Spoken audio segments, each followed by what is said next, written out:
ज़कात कैलकुलेट करना बहुत मुश्किल है। कहने को आसान है कि आपके टोटल माल का 2.5% ज़कात निकालना है। लेकिन अगर मेरे पास प्रॉपर्टी है, जिसकी वैल्यू तय करना थोड़ा मुश्किल है, तो इस प्रॉपर्टी पर ज़कात कैसे निकालें? कुछ प्रॉपर्टीज़ है जिस पे आपको कोई ज़कात नहीं देना है और कुछ प्रॉपर्टीज़ है जिस पे आप 12.5% तक की ज़कात निकालेंगे। समझते हैं कि ऐसा क्यों है?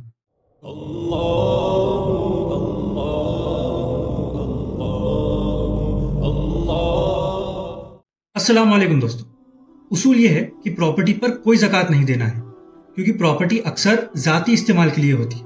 तो अगर आपके पास कोई घर है, दूसरा घर है, ज़मीन है, वेयर हाउस है, कार है वगैरह, तो आपको उस पर कोई ज़कात नहीं देना है, चाहे वो आपके पास कितने भी साल से हो, जब तक कि आपकी नीयत उसको बेचने की नहीं। अगर आप इन चीज़ों से रेंट कमा रहे हैं तो फिर क्या करें?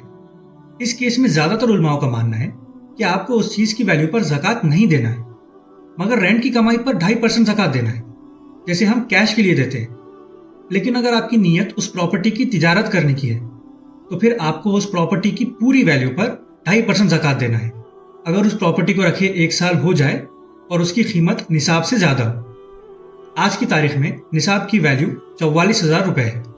प्रॉपर्टी को लेकर कुछ खास मसाइल समझते हैं।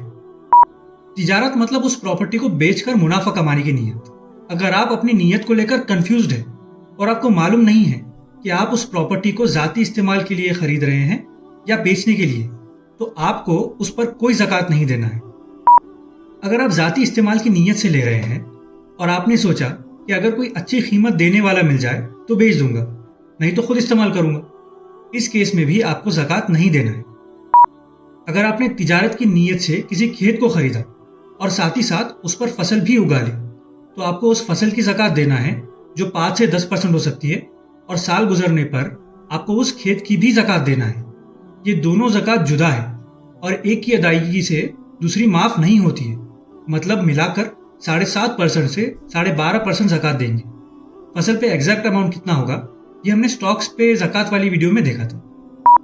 अगर आप बहुत कीमती प्रॉपर्टी के मालिक हैं, मसलन 10 करोड़ की, और आपके पास उसकी ज़कात अदायगी के जितने पैसे नहीं हैं, तो फिर क्या करें? तो इस केस में आप प्रॉपर्टी बेचने के बाद पूरी ज़कात अदा करेंगे। और अगर ये प्रॉपर्टी 10 साल से बेचने के लिए निकाली हुई है, मगर कोई खरीदार नहीं है, तो इस केस में आप प्रॉपर्टी बेचे बाद हर साल की ज़कात देंगे, मतलब टोटल 10 साल की ज़कात देंगे। इसमें एक और मसला भी निकलता है, ज़कात 10 करोड़ पे कैलकुलेट करना है या कोई और कीमत पे। हो सकता है कि आप उस प्रॉपर्टी को 10 करोड़ में बेचना चाह रहे हैं, मगर खरीदार उस प्रॉपर्टी के लिए सिर्फ 5 करोड़ देने के लिए तैयार है, इसलिए प्रॉपर्टी नहीं बिक रही है। तो आप उस प्रॉपर्टी को उसकी मार्केट वैल्यू, मतलब आसानी से बिकने वाली कीमत पर ज़कात कैलकुलेट करेंगे, जैसे माल तिजारत में हमने देखा था। तो हर साल उस प्रॉपर्टी की जितनी मार्केट वैल्यू थी, उस वैल्यू के हिसाब से उस साल की ज़कात कैलकुलेट होगी, और इसी तरह पूरे 10 साल की ज़कात कैलकुलेट होगी। अगर आपको पक्का नहीं मालूम है कि किसी साल मार्केट वैल्यू कितनी थी, तो आप अपना बेस्ट गेस लगाकर कैलकुलेट करेंगे। और जैसा हमने कैश, गोल्ड और स्टॉक्स में देखा था, अगर आपने किसी प्रॉपर्टी को 6 महीने रखकर बेच दिया और बेचे बाद जो कैश था उसको अभी 6 महीने गुजर गए, तो क्योंकि कैश के असल वजूद को 1 साल हो गया, आपको उस कैश पर भी ज़कात देना है।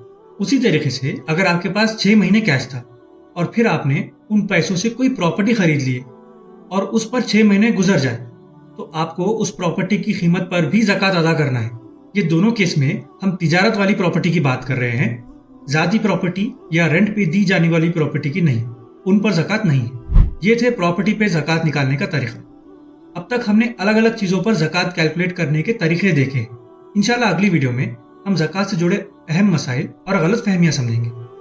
मैंने आप लोगों के लिए एक ज़कात कैलकुलेटर भी बनाया है, जिसको इस्तेमाल करके आप आसानी से अपना ज़कात कैलकुलेट कर सकते हैं। इस ज़कात कैलकुलेटर का लिंक और शरई रेफरेंसेस आपको वीडियो के डिस्क्रिप्शन में मिल जाएंगे। पिछली वीडियो को देखने के लिए यहाँ क्लिक करें और ज़कात की पूरी प्लेलिस्ट को देखने के लिए यहाँ क्लिक करें। इंशाल्लाह जल्द ही मिलेंगे अगली वीडियो में। अस्सलामु अलैकुम वरहमतुल्लाहि वबरकातुहू।